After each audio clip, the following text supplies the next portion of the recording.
अवघा महाराष्ट्र शोकसागरात.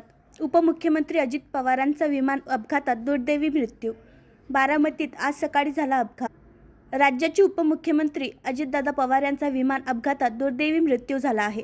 आज 28 जानेवारीच्या सकाळी बारामतीत हा विमान अपघात झाला. विमान लँडिंग करतेवेळी हा अपघात झाला. विमानाला अचानक आग लागल्याने विमानात असलेल्या अजित पवारांसह 6 जणांचा मृत्यू झाला आहे. जिल्हा परिषद निवडणुकांच्या निमित्ताने बारामतीत आज सभा होती. यासाठी अजित पवार विमानाने बारामती आले. बारामती विमानतळावर लँडिंग करतेवेळी विमानाला अचानक आग लागली. विमान जमिनीवर कोसळले.